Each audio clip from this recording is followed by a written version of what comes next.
Hello and welcome back, and before we start today's video, a quick disclaimer. This is not the full review of the DS923 Plus. That is very much in progress. We've got the unit, it's just out of camera there being tested, and as you can see, hopefully from the images on screen right now, we've got the fundamental testing there, we've got a lot of the images done. The article should already be live, but the video is taking longer than anticipated because we've included some software stuff in there as well. So as this is launch day for the DS923 Plus, what I wanted to do is do my before you buy first. For those of you that have watched this channel before, my before you buy is when I talk about things that you might like about the device and things that you might not like about the device, all presented in a much smaller short form version than my full massive review. So the massive review will probably go live in the next couple of days, but so you guys have got something to have and watch right now, we've got the before you buy where we're going to talk about this device and things you might like and not like. But for now, let's crack on with the start of this video.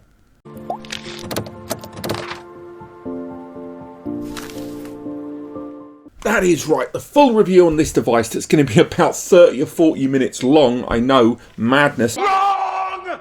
Should go live in the next day or so, but for now, the before you buy, if you've caught this channel before, this is a much short form version of that review where I give you 5 reasons why you should consider buying the DS923 Plus and 5 reasons why you might want to sit on the fence just a little bit longer. Synology have really been holding out on the new DiskStation series for quite a long time. The DS923 Plus serves as the just over 2.5 year later refresh of this, the DS920 Plus. And this has to be said, there's a lot of things about this device that have impressed users and other things about this device that people have gone, I think I'll stick with the old-fashioned one, you know what I mean? So, in this video, we're going to crack on with what we like, what we dislike, and hopefully by the end, this much shorter version of the review will help you decide whether you should go for the Synology DS923 Plus for your data in 2022. Let's go. That is right, it was the thing. I think a lot of us were really impressed when we heard about the 923 Plus finally arriving with 10 GBE support. Now I say support, roll back, it's optional. The DS923 Plus arrives with a network expansion port there that allows you to install this. This is the E10G22T1 Mini. This is a PCIe Gen 3x2 upgrade module here that allows you to add copper-based 10 GBE. Now, there's no designs I can see at the moment, or at least Synology have not said about a fiber or SFP version of this, but still nonetheless, this 4-bay family from Synology has existed, the DS9 series there has existed since around 2015-16 in its first iteration, and 4 bays in the Plus series from Synology have existed for more than a decade.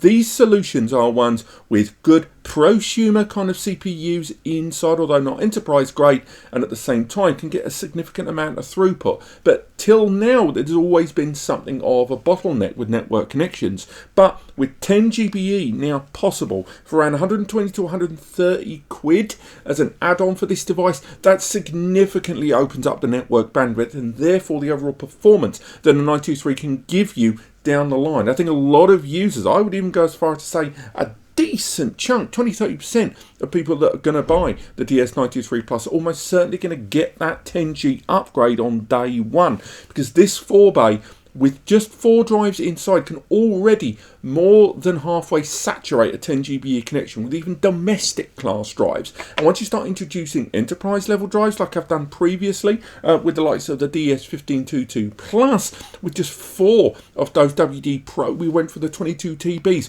We were able to fully saturate a 10 GBE 1000 megs connection. So the DS923 arriving with it on board is an enormous plus for me. Carrying on down this road of being a bit more business, a bit more enterprise, the DS923 has got a couple of other little surprises in terms of memory as well.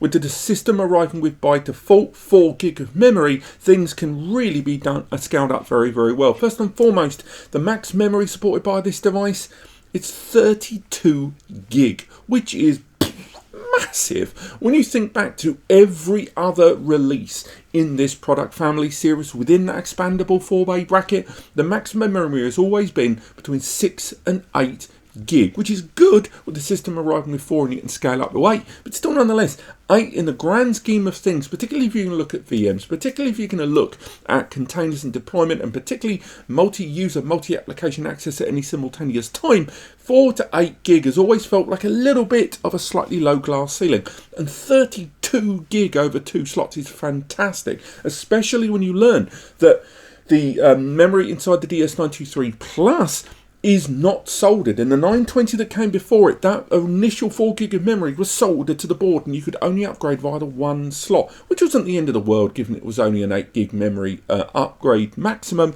But still, this newer model arrived with 2 SODIMM slots there that can be swapped out. So again, a couple of 16 gig modules, yum yum. But it doesn't stop there, because that memory can also be scaled because it's got ECC memory inside there. So for you business users that are already chuffed at having that much memory to play with down the line, the memory that arrives with is error correcting code, or error code correction, which is memory that when data is passed through it during the write process, it analyzes the data as it goes in, it creates a blueprint with the additional cell on the board, and then compares the data at the end of the pass-through, and if there are any inconsistencies, it then repairs it on the fly, thereby avoiding things like bit rot. So again, this 4-bay system, which has always kind of lived on the fence between the home and the small business user, suddenly got some seriously impressive memory upgrades. This next point is always, I think, overlooked in this particular product family. And I don't just include the 93 or 920 in this. I'm talking about some of the non-expandables like the 420 and, you know, the devices before that in the Plus series or the Play series back when it was built around an Intel platform. These devices are actually weirdly low noise considering what you're looking at. For example, the 920 and the 923 Plus, both of them are incredibly similar in terms of their ambient operational noise, thanks to a combination of plastic chassis all the way around, a significant amount of passive ventilation all the way through the bays with the vented slits, and on the side there having the ventilated logos and those 2 fans being integrated into the chassis there and being low noise to start with. Anyway, the result is that the DS923 Plus is really low noise when in operation. Now, it's not silent, it has fans, and also if you use larger scale enterprise grade hard drives, 7200 RPM, bigger capacities above 10 TB, you're going to hear those drives because they have more platters inside, they move a lot faster, and the ARM has to work a lot more. Consequently, more enterprise grade drives, you're going to hear the drives more than the NAS in most cases, particularly in those larger RAID environments. But still, nonetheless, the DS923 Plus is very well ventilated and therefore arrives at a much lower ambient noise threshold in operation, which I know, particularly those that are going to take advantage of that 10 GBE for live editing, you know, non-linear editing of photo or video over 10 GBE for the large raw stuff, are really going to appreciate being in close proximity to a device that is a lot lower in ambient noise level.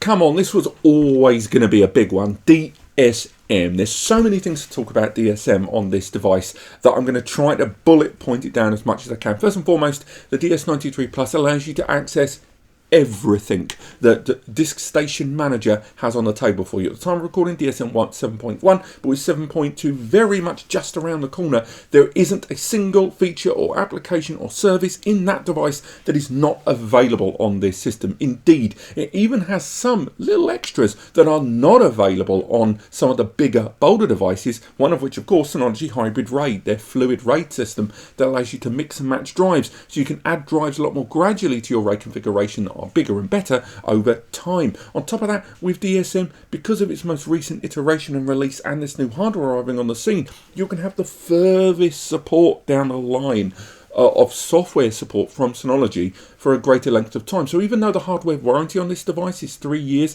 that can be expandable to 5 with a little extra payment there, it should be said that the software commitment and the software warranty is substantially longer.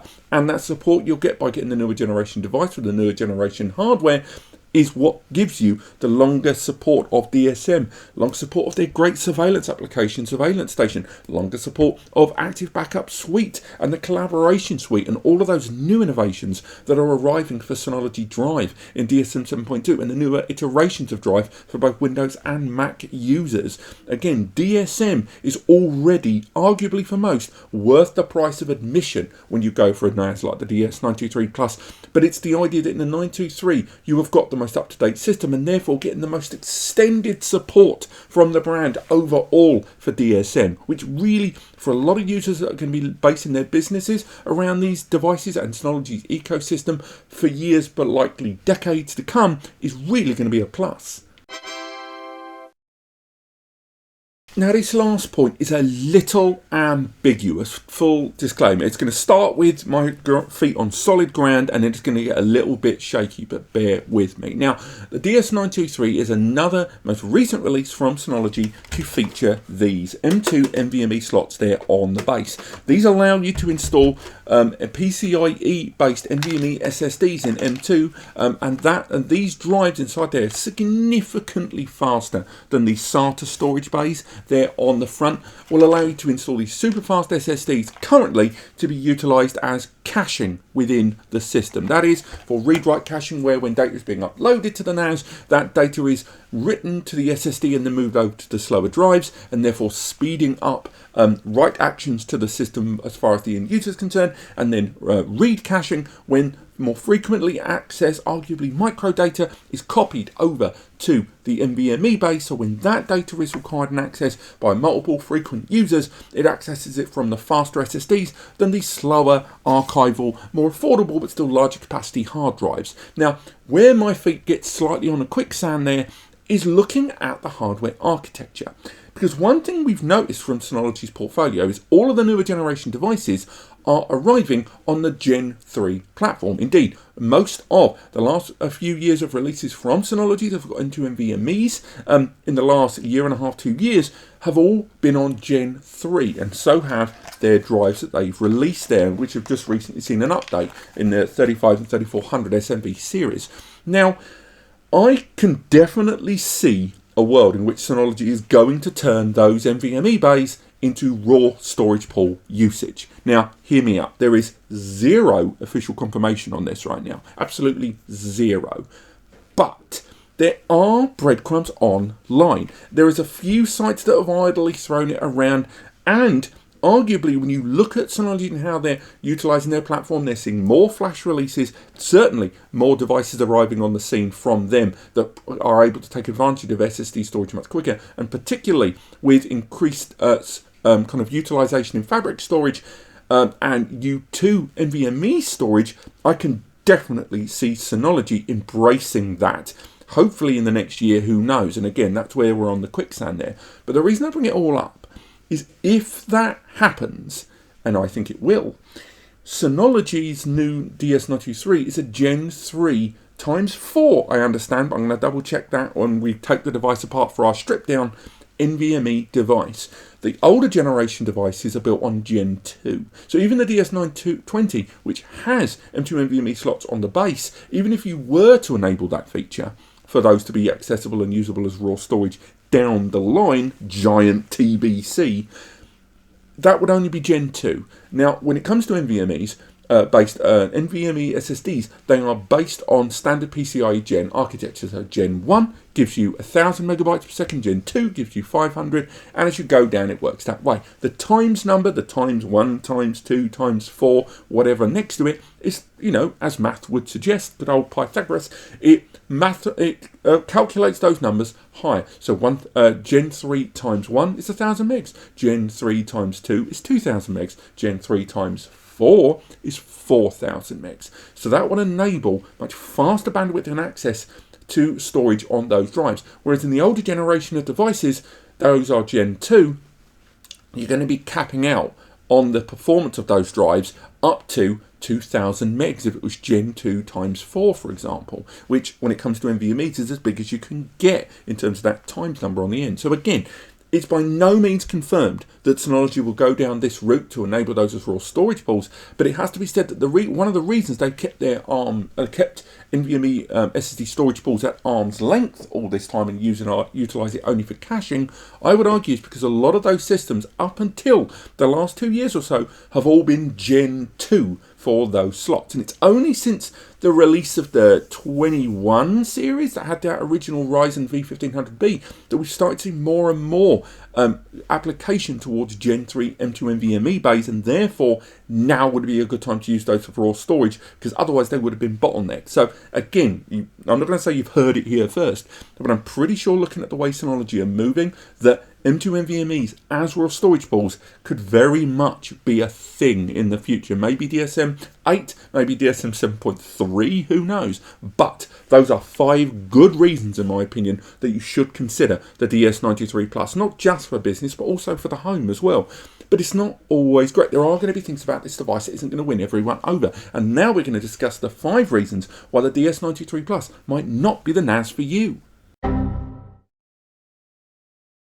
The CPU, it's the big old elephant in the room, isn't it? This device, the DS93 Plus, arrives with the AMD embedded Ryzen, the R1600. It is a dual-core x86 64-bit processor, and that dual-core there with 4 threads on board has got a clock speed of 2.6 GHz that can be ramped up when needed to 3.1 GHz. In terms of frequency, clock power, etc., it is definitely higher than its predecessor in the 920 there, but it has to be said that it's not won everyone over, and there's certain applications and utilizations, one of which I'll of course talk about, I think you know which one I'm going to talk about later, that the predecessor CPU, an Intel Celeron processor with embedded graphics on board, may have been slightly better suited to, and there are users who have come to the field of Synology, looked at the software, heard their great reputation, and then found that this newer generation device, the DS923 Plus, and its embedded Ryzen CPU lacks a certain element that is not present, lacks a certain element that is present on Celeron processors in every other device that has existed in this series prior to it, and that is integrated graphics. Now, the lack of integrated graphics on this CPU, even though the embedded Ryzen R1000 series does have an integrated graphics chip in the form of the Vega graphics enabled model, the 1680 or the 1600G, I can't remember, it's one of those two, is a bit of a bummer for some users out there. Now, it is a faster CPU. It will push bandwidth faster externally. It will manage a lot of those applications very well inside. It has PCIe 3 architecture inside on its lanes. It is arguably, on point, the better CPU versus a Celeron. But there's no avoiding that the lack of integrated graphics is going to form a hindrance in certain services. And if you are going to be running particularly high graphical processes, then you may see benefit to swerve this one and go for something Intel powered. Another thing about the CPU distinction between the AMD embedded processor and the standard Celeron is power use. The average power use is higher. We're not going to talk too much about thermal or TDPs. When it comes to power utilization, the AMD, the R1600, is going to consume a little bit more power when in operation. When you're talking about a 24/7 device, that can add up, particularly at the moment when we're a little bit more energy conscious than ever right now at the end of 2022. Still, nonetheless, it is a good CPU, but there's no avoiding that the lack of integrated graphics means this CPU and therefore its impact on the overall architecture is not going to be for everyone.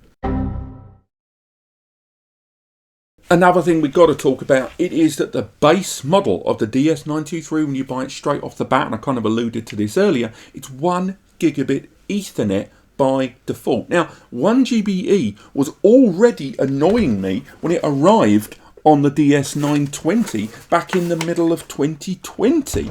Now, the fact that the newer generation device, 2 years on from that, at the end of 2022, the DS93 Plus arrived by default with 1 gigabit Ethernet is super disappointing to me, particularly because there are so many brands at the moment that are releasing 2.5 GBE solutions at exactly the same price as Synology's, and yes, they prioritise hardware over software for the most part, and DSM is a great platform. There's no avoiding that right now when we're seeing routers arriving on the scene from Synology themselves, arriving with 2.5 GBE on board.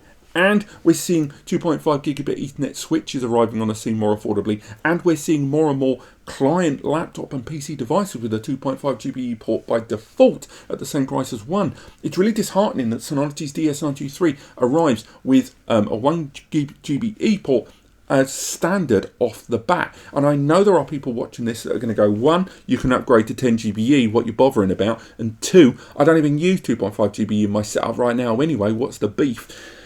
The beef is that you are buying something for future proofing, and I know they're giving you the option to upgrade the 10 GBE port as an optional purchase, but with more and more devices arriving with 2.5 GB on board and more Wi-Fi 6 and Wi-Fi 6E and Wi-Fi 7 arriving around the market, we are reaching a point, and of course ISPs providing internet services now greater than gigabit in fibre connected areas. The result is that you have the potential to have a device that you can access via the network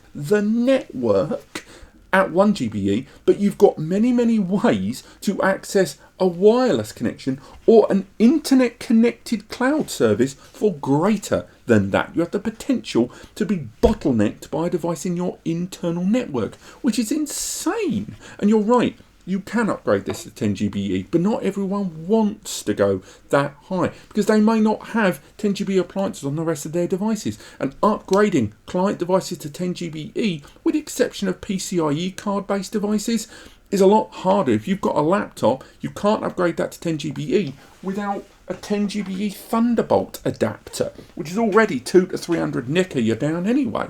And then if you want to upgrade normal outside of desktop PC client devices or outside of traditional Windows or Mac environments, that's even harder. So yes, the fact this device arrives with 1 gigabit Ethernet by default still guts me out, man.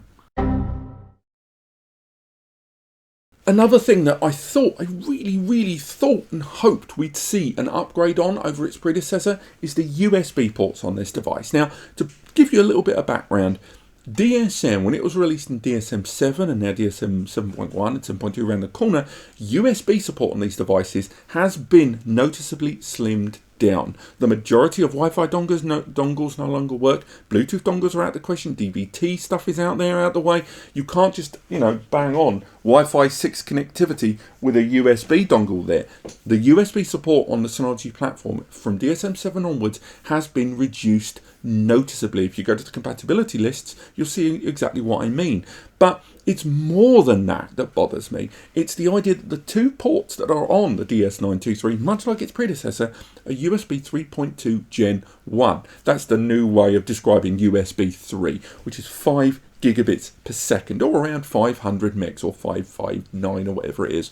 Now, that 500 megs is still pretty good. You can attach external storage devices, RAID attached devices, but remember, whatever you connect to this is bottlenecked to 500 megs. Now, you can assign those USB ports to like a VM or even containers where you can point them and let the system utilize them, but even then you're still locked in at 500 megs. Why is that a problem when most external USB drives are, got a hard drive inside and therefore could never even max out 500 megs? Well, the affordability of RAID enabled boxes over USB is substantially lower than it's ever been. And, even 3 to 4 drives in a RAID 5 environment on an external device are going to be bottlenecked immediately by that USB 3.2 Gen 1. More so, it's becoming increasingly affordable to get hold of M.2 NVMe external drives, even low-end drives as well, that can easily saturate 1,000 megs connection there on USB 3.2 Gen 2. And USB 3.2 Gen 2 at 10 gigabits per second, I would have hoped at least one of these ports had been that. Even the front one for backups would have been great. The idea that I can use a much faster locally connected drive to back up my data and add another tier to my backup strategy without being bottlenecked to 5. So there it is. The USB 3.2 Gen 1 support and the newer generation Synology for me is a real stale thing. I don't think it's a tremendous secret that Synology has been pretty gung-ho about first-party priority on their platform. They are trying to create a perfect ecosystem of hardware and software. If there is a third-party software that is in demand, or even a third-party service that's in high demand, that's utilised with their platform, they eventually create their own version of it. We saw it in the collaboration suite. We saw it with the virtualization platform with surveillance. We've seen it with a lot of their tools and services. And that has now extended to a lot of hardware as well when it comes to upgrading the memory, upgrading the hard drives, upgrading the SSDs, upgrading the PCIe upgrade there on the rear to add 10 GBE. And the 923 Plus is no exception, with Synology offering a wide range of first-party devices, hardware devices to scale up and improve their systems. So what's the problem? Well, it's the ambiguity when it comes to using third-party hardware, and it is something we've seen increased discussion of in 2022,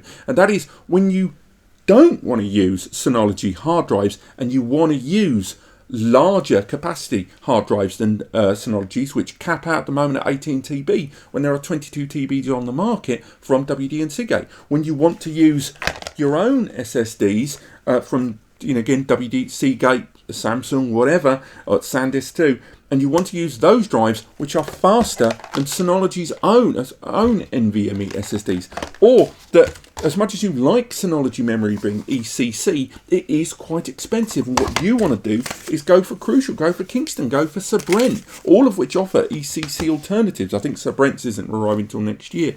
The point I'm making is you can utilize a lot of those devices, but there is a tightrope walk there.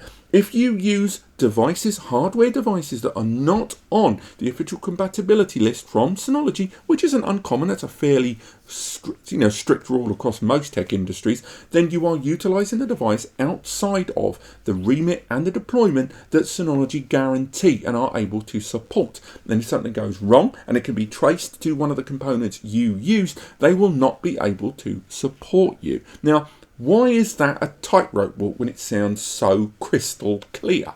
Well, it's because a lot of users out there, when they look at the compatibility list from Synology, they do argue that there's almost no difference in a lot of these components that they're installing inside. And a lot of the time, even if the device they're utilizing is using third-party stuff that is near identical to Synology's own stuff in a lot of cases, the system will then warn them. It will say you are using a device that's incompatible. It will add warnings where people don't want warnings. And although things have improved in DSM 7.1 than they were in DSM 7, when there was all that stuff about using hard drives, and the compatibility list on the DS923 is broader than we saw a lot of 21 and 22 series devices arrive with earlier in this year, it should be said that there is still elements of ambiguity about using third-party hardware on the Synology platform and knowing how much they will support you. Now again, first-party ecosystem, they've never really kept that secret where they want to go on their platform there, but I think do make sure and triple check the hardware that you want to install and use on the DS923 before you purchase, because what may seem like a no-brainer in terms of the component you're going to use on it might not be as clear-cut as you think.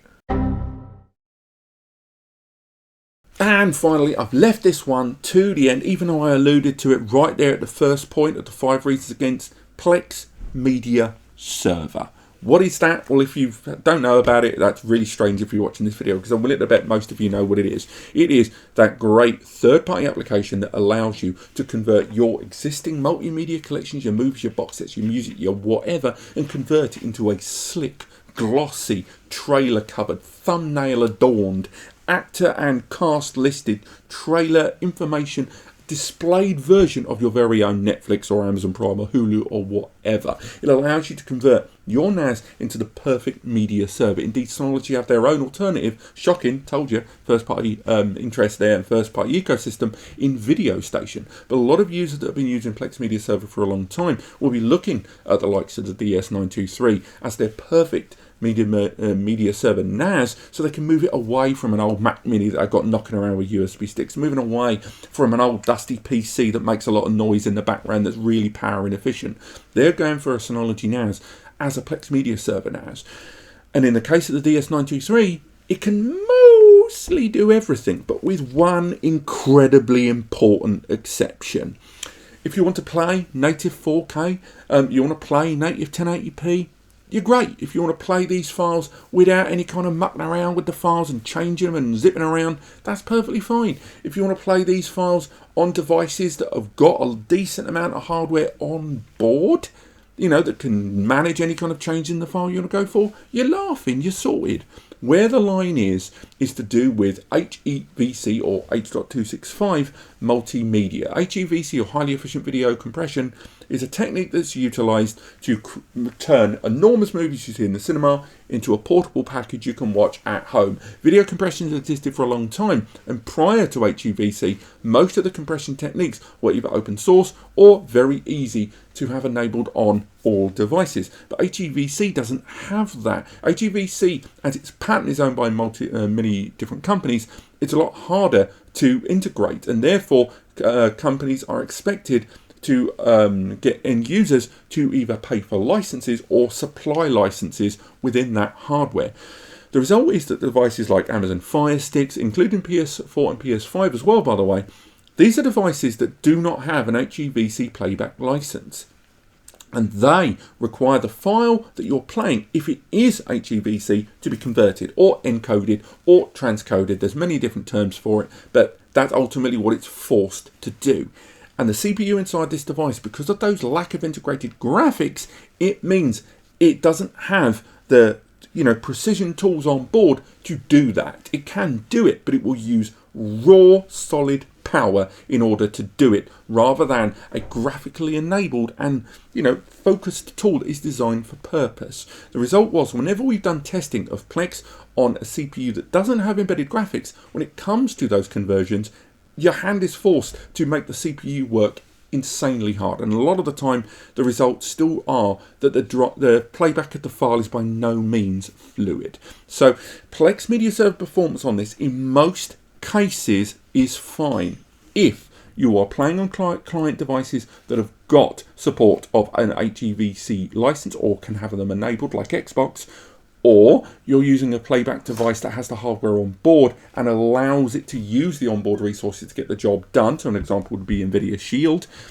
Or you are using a NAS device or using a NAS software that has the license included, which you can do on certain multimedia apps. But in the case of the DS923, if you're relying on Plex and you're going to be playing back your HEVC media from the device on a target client device that doesn't allow conversion on the client side and is heavily reliant on the server side, the 923 CPU is going to give you bother, and in a way that the DS920 that came before it wouldn't have had the same trouble. But this has been 5 reasons why you should buy the brand new Synology DS923 Plus, and 5 reasons why you might want to give it a miss. As mentioned, my full review, it might be live while you're watching this, it should only be the next day or so. It might be live already. It's a much longer, more detailed version of this video, and I recommend you check that out. But I hope you found my before you buy helpful today. There should be links in the description to the written reviews and other guides and comparisons on the 923. And if you've enjoyed this, click like. It really helps me out to know what I'm doing right or wrong. Click subscribe if you want to learn more. So we're going to be doing a lot of testing with this bad boy. And if you need some help choosing the right NAS, use the free advice section, Ask NAS Compares, over on the community forum, or directly on the free advice forum there, free advice page linked below onto NAS Compares. And the final thing, get the begging bowl out. If this video has helped you choose the DS93 Plus for your needs, and if you were going to shop at Amazon anyway, use the link in the description. It really helps us out. It takes you to Amazon, it doesn't cost you any extra, and anything you buy there, we get a kickback, which goes right back into helping us do what we do. But again, only if you're going to shop there anyway, and only if this video has helped you. Thank you so much for watching, and I'll see you next time.